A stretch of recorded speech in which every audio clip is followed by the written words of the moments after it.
დღევანდელი დღის მნიშვნელობას რაც შეეხება პირველ რიგში თქვენი შეკითხვა ძალიან დროულია, სწორია, იმიტომ რომ 34 წლის თავზე 1991 წლის 31 მარტის მონაპოვარი ფაქტიურად ხელიდან გვეცლება ჩვენი დამოუკიდებლობა, სუვერენიტეტი, რომ საქართველო იყოს სახელმწიფო, რომლის ბედსაც ქართველი ხალხი განსაზღვრავს. პრაქტიკულად ანულირებულია, გაუქმებულია ამ მოქმედი რეჟიმის მხრიდან. ეს ეგრეთ წოდებული მთავრობა პირდაპირ რუსეთზეა მიბმული, ეს ბოლო კვირეების განმავლობაში მიმდინარე კომისია, ეს ტრიბუნალი, რომელიც მოაწყეს საკუთარი სახელმწიფო, საკუთარი ჯარის უმაღლესი მთავარსარდლის წინააღმდეგ, მხოლოდ ამას მოწმობს, რომ მათ ქართული სუვერენიტეტი, საქართველოს მომავალი, მისი სახელმწიფოებრიობა არათა ანაღლებთ და საერთოდ არ ადარდებთ, ესენი არიან ძალაუფლებაზე ჩაბღაუჭებული დაჯგუფება, რომელიც ბიძინა ივანიშვილის მითითებებით, რომლის მთავარი ფუნქცია და ამოცანა არის, რომ შეინარჩუნონ ხელისუფლება იმისათვის, რომ მილიონები და მილიარდები აკეთონ, გამოიმუშაონ, რუსეთს მოემსახურონ სატრანზიტო დერეფნად და ამის ხარჯზე იყვნენ ბედნიერად შემდეგი 10 წლეულების განმავლობაში და ბიძინა ივანიშვილმა შეინარჩუნოს და მისმა კლანმა ხელისუფლება. ეს არის მათი მთავარი ამოცანა, მათ არ აქვთ არანაირი სხვა იდეალები, არანაირი სხვა ამოცანა, მიზანსწრაფვა, ევროკავშირი, ნატო, საქართველოს პროგრესი, ერთადერთი მიზანი აქვს, რომ რამენაირად ომის დაწყებაში დაადანაშაულოს საქართველო კომისიის ხდომებზე, ახლა ამის მცდელობა ყოველ შემთხვევაში დღესაც ეს ხო ყველა მიცის, მაგრამ რატო არის ეს მნიშვნელოვანი? იმიტომ რომ ქართული სახელმწიფოებრიობა მოისპოს, გაუქმდეს საერთოდ და რუსეთს ჩააბარონ ეს ეგრეთ წოდებული ეს მათი გადმოსახედიდან დამნაშავე მთავრობა და დამნაშავე სახელმწიფო იმისათვის, რომ ჩვენი სუვერენიტეტი აღარ არსებობდეს 31 მარტს 34 წლის წინ, რისთვისაც გამოვიდა მილიონობით ჩვენი თანამოქალაქე იმ ეპოქაში და ხმა მისცა. ეხლა თუ გადავავლებთ ისტორიას თვალს 98%-მა მხარი დაუჭირა საქართველოს დამოუკიდებლობას. თითქმის 99%-მა პეტრე, დიახ, ძალიან მაღალი პროცენტი. 98%-მა მხარი დაუჭირა საქართველოს დამოუკიდებლობას, სუვერენიტეტს, თავის ქართულ სახელმწიფოებრიობას, მოდით ასე ვთქვათ, მაშინ შეიძლება ჯერ კიდევ წინ დიდი გზა გქონდა გასავლელი იმისათვის, რომ ქართული სახელმწიფო ინსტიტუციები შექმნილიყო და ფუნქციონირებადი ქართული სახელმწიფო გქონოდა ქართულ ხალხს.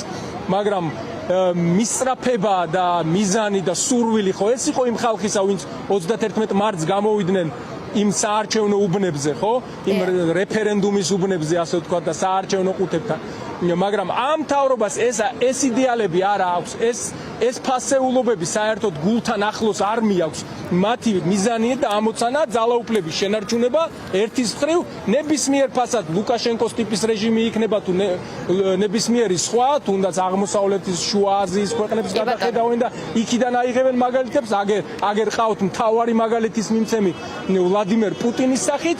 ეს ერთის მხრივ და მეორეს მხრივ გეოპოლიტიკური და სტრატეგიული თვალსაზრისით ბიძინა ივანიშვილის ეს დოქტრინა, რომ ჩვენ მხოლოდ პატარა სოფელი ვართ და ვიღაცას უნდა გამოვებათ, აგერ კრემლზე იქნებიან კიდევ 10 წლეულები ჩაბმული, თუ დაუთმეთ ამათ ეს სახელმწიფო და თუ შევეგუეთ აი მოსამართლობას, რომელიც დღეს საქართველოში არის. კი ბატონო, საქართველოს მოქალაქეები ყოველდღიურად ცდილობენ ამ ხესხმა გააგონონ რეჟიმს, რომ ისინი არაპირებენ ამის დათმობას.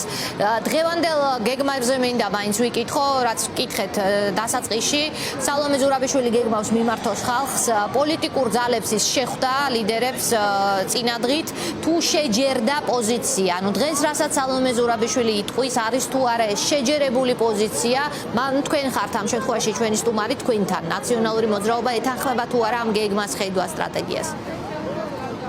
არ ვიცი, ჩვენ მას მერე შეგვეძლება თქმა, რას ვეთანხმებით და რას არა, როდესაც ამ სიტყვას მოვისმენთ, ჩვენ მონაწილეობა, ესე ვთქვათ, მის თვითონ ამ გამოსასვლელი სიტყვის დაწერაში ნამდვილად არ მიგვიღია. მეხუთე პრეზიდენტმა თავად უნდა გადაწყვიტოს რა სიტყვის, მაგრამ ჩვენი სურვილი იქნებოდა, რომ ის იყოს ისტორიის სწორ მხარეს, მან სწორი შეფასებები მისცეს, სწორი ანალიტიკა გაუკეთოს არსებულ სიტუაციას, მათ შორის იმ ეგრეთ წოდებულ კომისიას და მის მიზნებს და ამოცანებს, რომელიც აგერ ჩართულია პრაქტიკულად წამზომით ჩაუხდეს, ხო, ქართულ სახელმწიფოებრიობას და საქართველოს შიგნით პოლიტიკურ ცხოვრებასაც დიდი ანგარიშით პოლიტიკური ცხოვრება გაუქმდება მას შემდეგ, რაც ოპოზიციურ პარტიებს გააუქმებენ, ტელევიზიებს დახურავენ და სამოქალაქო საზოგადოება აგერ უკვე რუსული კანონით თავის დროზე აკრძალეს. ანუ მათი მისწრაფებები ჩვენ ძალიან ზუსტად ვიცით, ვინც ერთი წლის წინ არ იცოდა, ამ ბოლო 12 თვეში მე დარწმუნებული ვარ გაიგო. ერთის მხრივ ისტორიის სწორ მხარეს უნდა იყოს, ისევე როგორც საზოგადოების აბსოლუტური უმრავლესობა, კი არა 100%, ვინც დღეს რუსთაველზე დღეს გამოვა. ასევე ქალბატონი ყოფილი პრეზიდენტიც სწორ მხარეს უნდა იყოს ისტორიის თავის შეფასებებში და ჩვენ მოლოდინი გვაქვს, რომ იქნება უკვე სამომავლო ეს მეორე სუნთქვა იქნება იმ ძალისხმევის და იმ ბრძოლის, იმ აქციების, იმ დემონსტრაციების, რომელიც მომავალ კვირებში უნდა გაიმართოს და ეს არ იქნება ბიძინასად მithხოვნა, რომ თუ შეიძლება საპარლამენტო არჩევნები დაგვინიშნე და გაგვიყალბე კიდევ ერთხელ. არამედ ამოცანა იქნება, ამოცანად დასახული იქნება დროებითი მთავრობა, ამ მთავრობის გადაყენება, პოლიტპატიმრების გამოშვება, მას შემდეგ რაც მთავრობა აღარ იქნება, ბუნებრივია ეს პოლიტპატიმრებიც გარეთ გამოვლენ ყისიერად, ძალიან სწრაფად და ასევე ბუნებრივად და ორგანულად პოლიტიკური ცხოვრება საპარლამენტო არჩევნებსაც ხელახლა დანიშნავს, მას შემდეგ რაც ჩვენ მთავრობას ჩამოვაცილებთ ძალაუფლებით. დრო მოვიდა თქვენი აზრით, რომ ეს პოლიტიკური მესიჯები აღარ იყოს მხოლოდ ახალი არჩევნების დანიშვნის თხოვნა თუ მოთხოვნა არსებული რეჟიმისადმი, ეს უნდა იყოს უფრო მკაფიო. თანამებრძოლები, ჩემი მეგობრები, თანაპარტიელები, თანამებრძოლები უკვე დიდი ხანი ამას ვამბობ, თუ ამ მთავრობას და ყველა ასია ოპოზიციაში უწოდებს ეგრეთ წოდებულ თვით გამოცხადებულ ძალაუფლება მიტაცებულ დაჯგუფებას. მაშინ პირველ რიგში რასაც უნდა ითხოვდე ამ ხალხის ჩამოცილებას ქვეყნის მართვის სადავეებიდან და დროებითი მთავრობის პირობებში ტექნიკური მთავრობა გნებავთ დავარქვათ ჩატარებას საპარლამენტო არჩევნების და არა ისე რომ ბიძინა ივანიშვილმა თავის CSKOT-ით, თავის SUS-ით, თავის ფულით, პროპაგანდით, კრიმინალებით და ასე შემდეგ შინაგან საქმეთა სამინისტრო არ გამოგჩეს.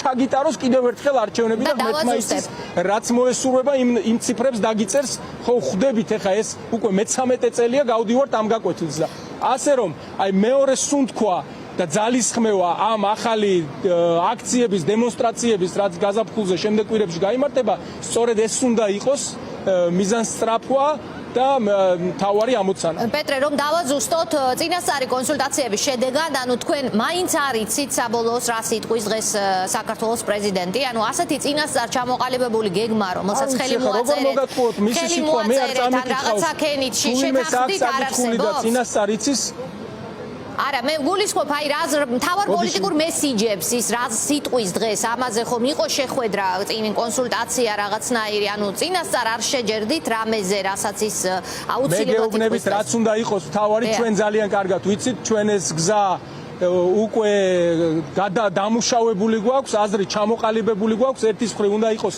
ისტორიის სწორ მხარეს დგომა, სწორი შეფასებები, სწორი ანალიტიკა, წერტილების დასმა, აქცენტების სწორად დასმა იმ მიმდინარე პროცესებზე, რაც დღეს ქვეყანაში ხდება, მათ შორის ამ ტრიბუნალზე, რომელიც პუტინის საამებლად გამართა ოცნების რეჟიმმა და მეორეს მხრივ სამომავლო ხედვა უახლოესი კვირების განმავლობაში რა უნდა იყოს და როგორ იყოს. მე იმედი მაქვს და მინდა მჯეროდეს, რომ ამ ორივე მიმართულებით სწორ განცხადებებს, სწორ წინადადებებს იტყვის, მათ შორის მეხუთე პრეზიდენტიც, ისევე როგორც ხალხის აბსოლუტური უმრავლესობა და ვერ მოგატყუებთ წინასწარ ეს დაწერილი სიტყვა, მე არ წამიკითხავს.